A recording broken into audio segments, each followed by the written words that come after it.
Hello everyone! Happy Friday and welcome to the Daily Creative Challenge in Illustrator. I'm your host Clady and I've been with you this first week of Illustrator challenges, and of course we're gonna catch up next week with a full week of challenges. And so in total there are 9 challenges in Illustrator. Hopefully you are having fun. If this is your first time, don't worry, you can start from today. Today is challenge number 4. I want to go and say hi into the chat. I can see Christelle, I can see Marta, Jacob. Thank you for sticking with me. I can see that you were watching the live with Jessen. Oh, of course, I was there in the chat with you as well. And I can see Erica, Lindsay, hello, hi PM, Friday, yay. I can see Andreas, Jack, Lolita, Aria. Thank you so much, Aria, for sticking with me. Thank you so much. Those are actually from Brazil. As you probably know, if you follow me, I travel and I enjoy traveling when it's possible around the world. Now I'm here in Manchester and of course I'm staying home, as I hope you are, but I never feel lonely because I have all of you with me every time that I'm here on Adobe Live in this amazing community. And I can see Carol, I can see Carrie, Askia, Cody Bear, thank you so much for being here with me, everyone. But I'm gonna jump straight away into our landing page for those of you who are joining me for the first time and they're joining the Daily Creative Challenge for the very first time. This is the place to start. So these fantastic Daily Creative Challenges start from behance.net/challenge/illustrator. This is our beloved landing page that is filled of information. First of all, in order to join the challenge, you know the drill, gotta click on the big blue button here in order to be reminded every day to tune in and participate to the live. And by the way, if you are watching us from YouTube, make sure to head on behance.net/live so I can see your messages and reply to you right away. I can see Gregory Wolf from Washington DC, Yolanda.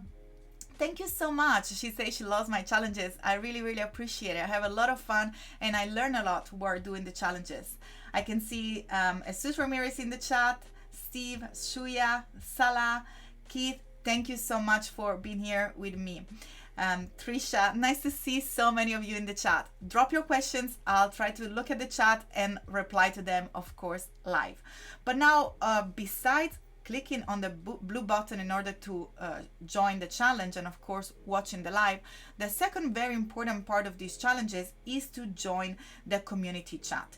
This fantastic community chat is of course Discord. So all you have to do is to click here on step number 2. I'm gonna zoom in so you can see where it says community chat, or if you scroll down into your page, you see also here join us. That's the same link. It's gonna take you to our Illustrator Daily Creative Challenge Discord server. This is an international community of designers, students, mentors, Adobe staff there for you to give feedback on your work, of course inspire you and get to know each other and stay together in this hard time of isolation. You can find people there pretty much 24 hours a day. I'm here from the UK. There, as you can see in the chat, the community is very international, so we're always there together. I can see Kathleen in the chat. Hi Kathleen. Make sure to watch her streams. I'm always there watching. I love to hear her voice while I'm also working. So as I say, as you can see here, we can find Mentor, Colby, Andrew, which is streaming today after I believe the XD challenge. And then we can see Rocky, but most importantly, what you need to keep your eyes on, and I'm gonna fly very quick on the other side of the screen to show you better, is this feedback challenge. That's where you are gonna be posting your work simply by clicking on the plus sign and the end of the chat. And as you can see now, I have a link into my chat. Let me see if I scroll down, you should be able to see it. And I'm gonna post it into our Discord channel. This is the Adobe Live UK Discord. If you are from the UK, I know that many of you in the chat are from the UK, feel free to join it. I'm also there, and it's another opportunity to make our community even larger. But let's jump on today's challenge before the time runs out. So I'm gonna be here into our challenges. As you can see, today's challenge is being already unveiled, is geometry logo. We learn how to create a bespoke grid. If you follow one of my stream with Christine Art, you already probably know what I'm talking about, but today we're gonna be going a little bit more in depth with this amazing use of guides and grids. So remember to download today's starter file. I created some mood boards for you to get inspired. All you have to do is click on get started. So remember, behance.net/challenge/illustrator in order to get to that fantastic landing page, and get started in order to get the files to get started today. Today you will have mood boards both in PDF and JPEG, and of course our Illustrator file. And if for whatever reason you have to leave, don't worry, this is recorded. You'll be able to jump back into the replay as much as for the previous day. So don't worry if you've not finished, you have time during the weekend to catch up and work. Give me a shout on Discord if you ever want me to have a look during the week and during the weekend as well. But I'm jumping into Illustrator here, and as you can see, I already have my mood board, my JPEG mood board from our starter file. I'm gonna see if there is any question in the chat. I can see Nick, very excited about today's challenge. I'm glad it's gonna be fun and exciting. Hopefully I'm gonna teach you some very clever trick that you've never seen before. And I can see Matt, I can see Gregory says that he's been using Illustrator since '98, but he's learning always new technique. That's so amazing. I learned so much as well every time that I'm preparing here and every time that I'm with you. But let's get started and focus on this challenge. So as you can see, I already have here the two mood board in JPEG that I provided for you, but don't worry. If you don't know how to bring those mood board into the file, very simple. All we have to do is click Shift Command P from your file, and you'll have your folder. All you have to do is search the folder. Perhaps it's going to be in your download, and I'm just going to see if I can find those geometry logo. Here they are in the JPEG folder. All you have to do is select them both, click on place, and you'll be able to click into your file, and here they are. I placed them here just to have a little bit more of an inspiration on top of my artboard. But if you want to go with a little bit more depth and look into the layers, I've also created different layers specifically for the mood board, and I'm gonna zoom in so you can look. All you have to do is to click on the mood board layer first, and then press place with the Shift Command P in order to place it in the correct layer. Once you're done with your inspiration, placing your inspiration, all you have to do is click on the little lock here on the side. And if you don't know how to find your layer panel, for whatever reason is not there into your workspace, don't worry, every panel is under your window menu right here. So as you can see, layers is activated for me. It needs to have the little tick. But let's jump into the real work. As you can see today, we're gonna be looking at how to build this beautiful geometric logo that have such a bespoke grid. I'm sure that many of you, if you have designed logo before or typefaces, anything that is very geometrical, that kind of have these different units that repeat, it's very interesting. And you can see when agencies or designer display their logo, they have this beautiful grid that looks like they've been bespoke designed exactly for that particular design. Well, that's how you can work in Illustrator, and let me show you how to start. So just for practice, I'm going to select one of those logo. Maybe we can start with this one, so we have some simple shape just to get started and get a little understanding. And before we jump further into this, I'm gonna go real quick and show you where you can find more. You can find more into my stream with Christine Hart here into iamclady.com/video. If you scroll down where it says graphic design, this is you can find more about this geometry logo in both of those streams, but I'm gonna come back to this once I show you this technique. So in order to get started here, this is the logo that I'm trying to mimic to have a little bit of a practice. I'm gonna start and create a square, making sure that we are on the artwork layer. So we click here on the blue layer. I'm gonna click and drag by holding Shift to make sure that I create an actual square. And by observing this logo, it's quite easy to understand that we have 3 different columns and 3 different rows, because we have these 3 different a circle shape. And that's the reason why I'm starting with this, because it's a little bit easier to identify. I'm gonna go here into my swatches, and by pressing Shift X, I'm gonna swap my fill with my stroke, so the black is gonna become the stroke instead of the fill. Daniel, I'm so glad that you love the logo lessons. And I'm gonna go into now my object. So my shape is selected, go into object, path, and go into split into grid. I'm gonna do a little bit of a zoom here. So object, path, and split into grid. And I'm gonna click in order to bring up the split into grid option window. As we said, it was quite easy to see that the grids were 3 columns and 3 rows. Oops, not 33.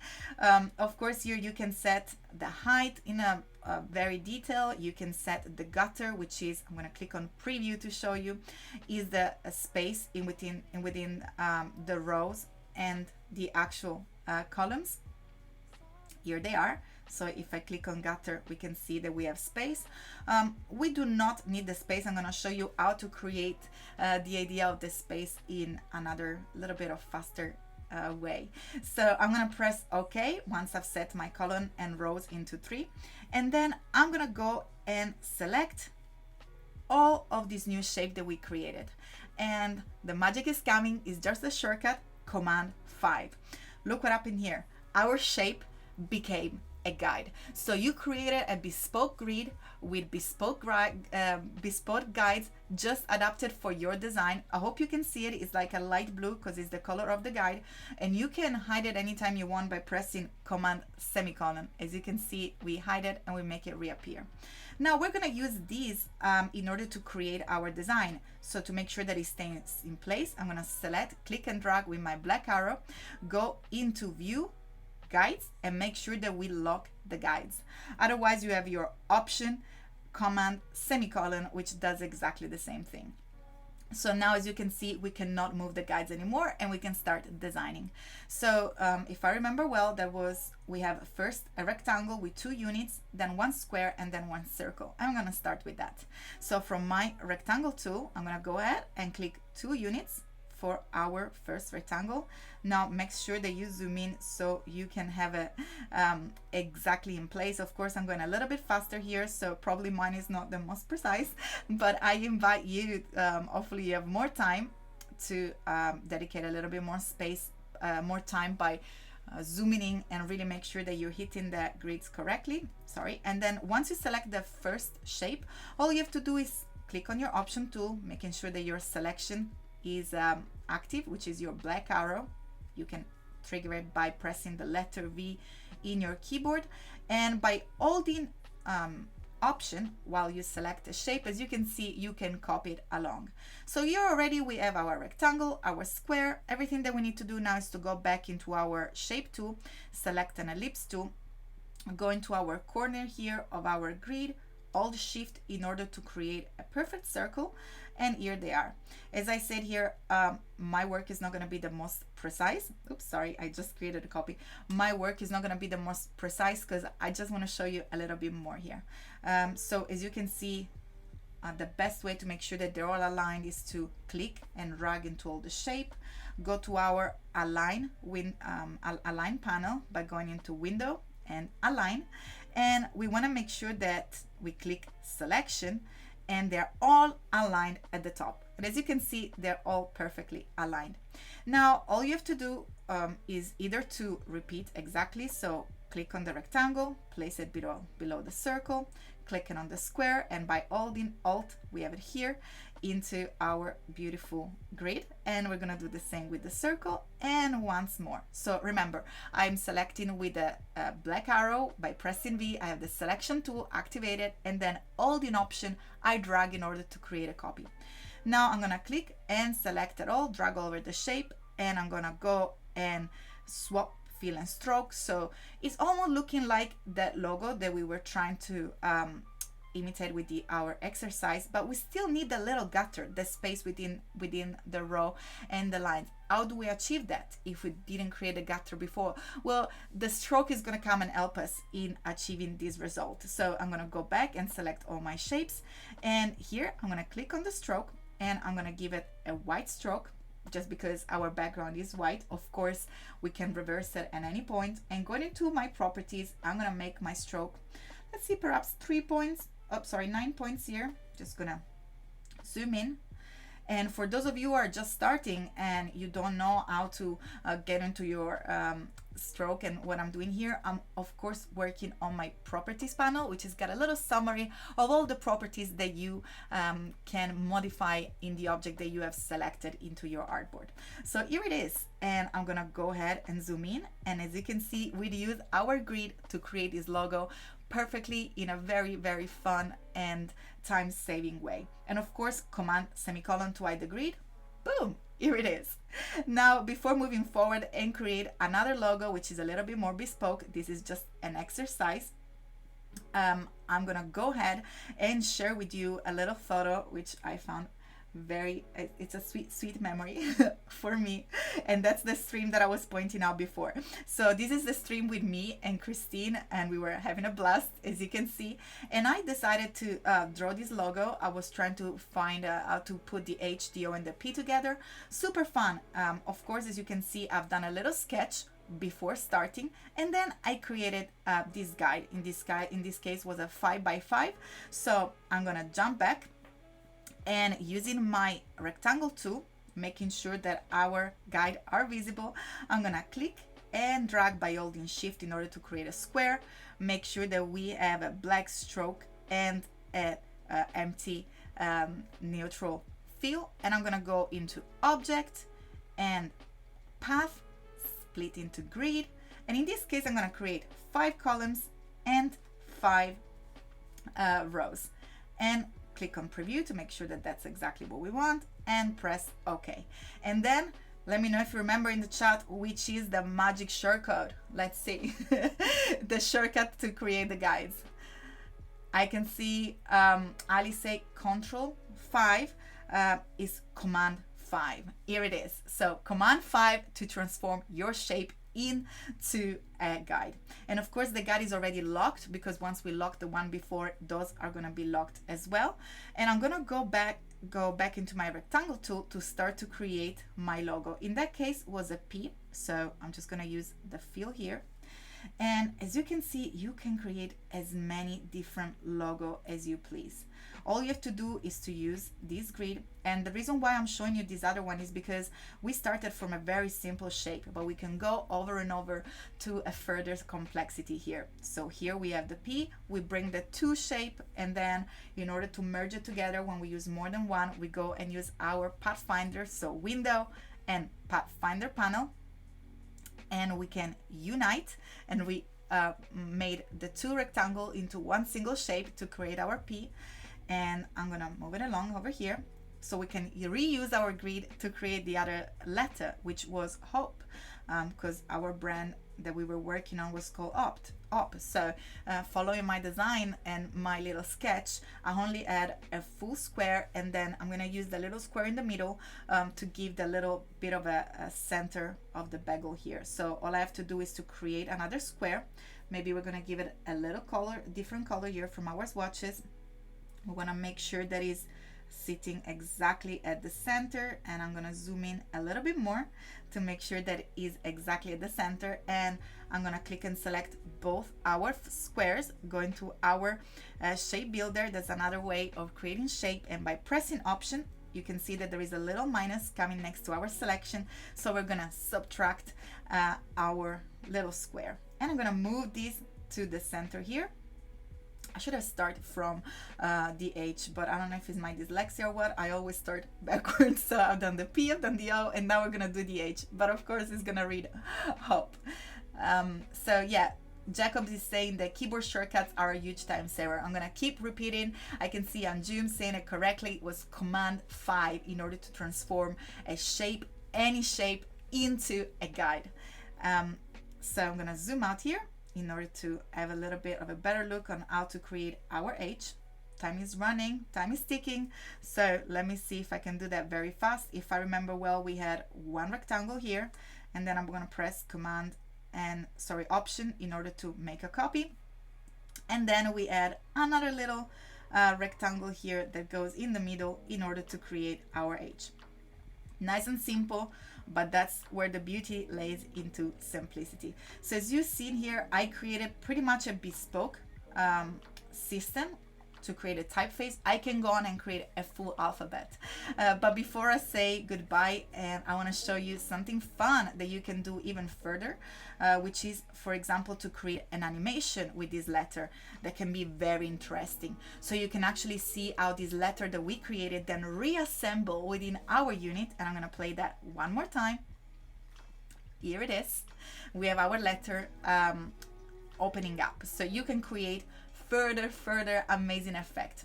Now, if you want to learn more about how to create the animation, I'm not just gonna leave you there with something cool and not know how to create it. As I said, go back into our stream. So it's iamclady.com/video, and are those orange here where it says logo design day 1 and day 2. In logo design, you'll see how we created that HBO brand exactly with the same trick.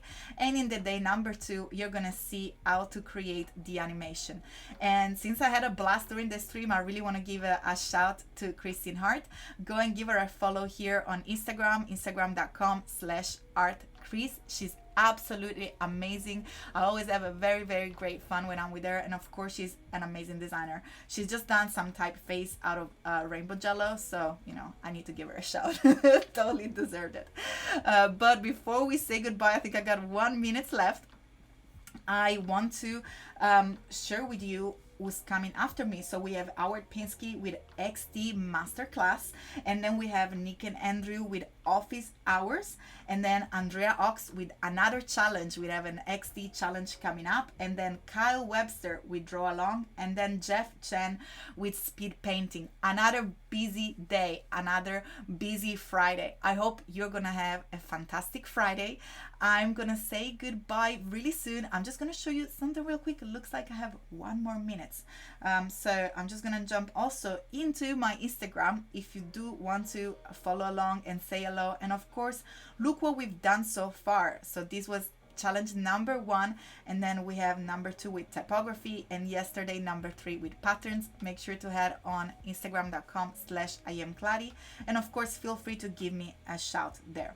But looks like I have 1 more minute to show you something here, as I said, into Illustrator. Many of you asked about my workspace, and something that probably I've done without even mentioning is go to here into the workspace and click on Reset Clady, and as magic, everything goes back into place.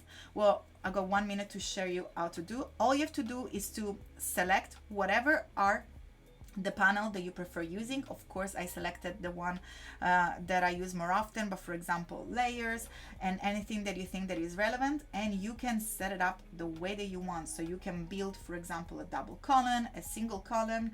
You can rearrange it by simply clicking and dragging here the name of the panel. Once you are done, all you have to do is to go here where it will say either essential or essential classic, and click on new workspace. I'm gonna zoom in real quick. So you have the down pointing arrow, it should say essential to start with, and then click on new workspace in order to create a new workspace, and I'm going to call that test, and I'm going to press OK. So as you can see, I'm sure it happens to you if you work with Illustrator before, otherwise you'll see it happening many times. The panel move along and while you work, but if you want to go back, it look a little bit neater. Maybe your client comes up into the room, or your art director. All you have to go is to go back into your new workspace and click Reset Test. Boom, and here it is, super clean and neat. I hope that that was another helpful tips here, and I look forward to see you next week. It's time to say goodbye. As I said, you have a very busy schedule coming along. Janet says, yes, there are, Janet, there are Adobe challenges here into my Instagram, so go and check them out. I wish you a beautiful weekend, and I'm gonna say goodbye for today, and I'll catch you next week. Bye everyone.